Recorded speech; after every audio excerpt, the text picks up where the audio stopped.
Before coming to the visual inspection of the boom and the functional checks, we want to come around to the engine compartment and we want to perform a few basic checks in this area. Some of the items to look for are the battery isolator, the battery terminals. Here we want to make sure that all of the terminals are secure and that there is no acid corrosion, and also that the electrical cables throughout are in a good condition. All filler caps must be in place and tight, and all gauges must be readable. We're also looking at hydraulic hoses as well as water hoses and oil hoses and pipes. Again, here we are looking to make sure that there are no visible leaks and all of the clamps and fasteners are in place, as well as all the electrical connections are secure. From this area we can see quite extensively into the undercarriage, as well as the transmission and the hydraulic hoses from the main pump. And we just want to take our time and take a good look over everything here and make sure that everything is in place and as it should be. We also want to look at the condition of the filters. There are a number of filters on the machine. We have our fuel water separator, fuel primary filter and secondary filter, and also oil filter.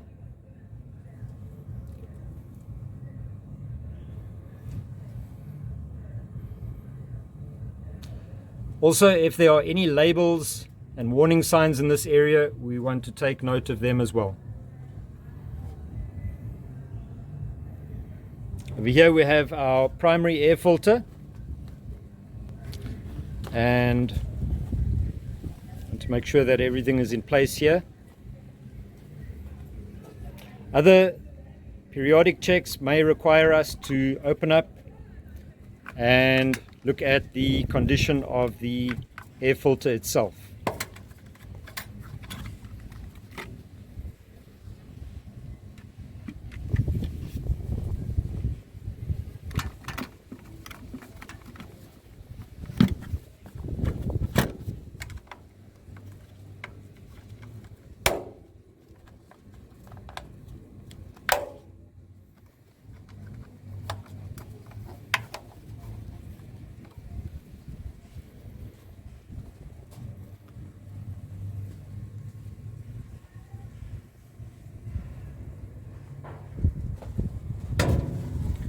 We also have our transmission filter, and again here we're looking at the various electronic valves as well and controls, and we just want to make sure everything is in a good condition.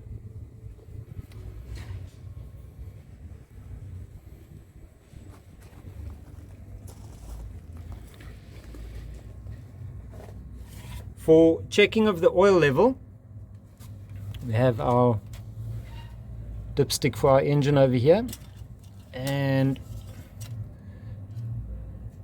over here we can see on the dipstick that we want to check and make sure that it's full to the correct level, and also the condition of the oil.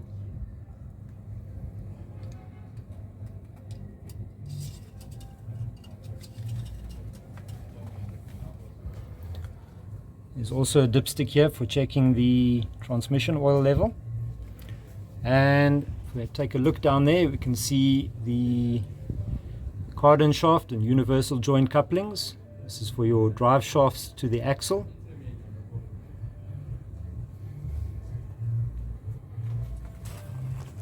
For the hydraulic oil tank, you will have a sight glass on the side of the tank, and you can just make sure that there is sufficient oil in the hydraulic tank. With the machine in operation, we will also see the relevant hydraulic pressure.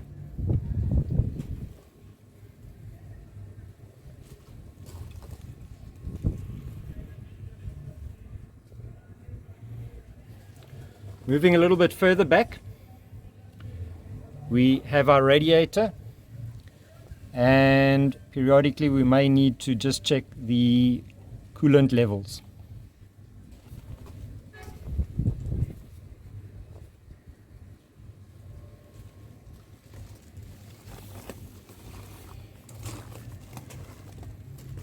From this inspection cover here at the bottom, we can look at the condition of the fan belts and also the radiator shroud and fan, and make sure everything is in good condition here and that nothing is visibly damaged, loose or leaking.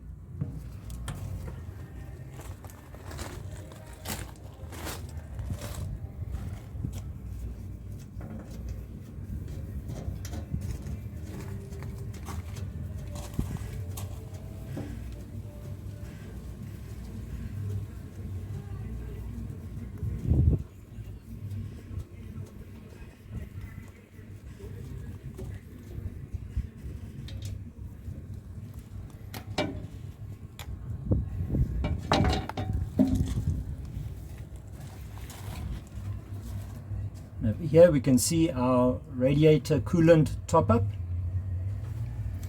The radiator itself, we want to make sure that periodically we look at this and that there's no blockages and the radiator overall is in a good condition and we have no visible signs of leakage.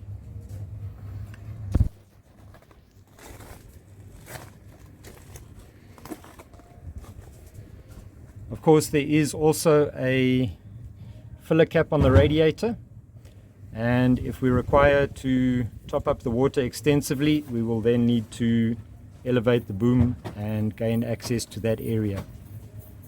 In order to do that, we will make use of the hydraulic cylinder block, and this is to ensure that the boom doesn't inadvertently lower during our inspection of this area.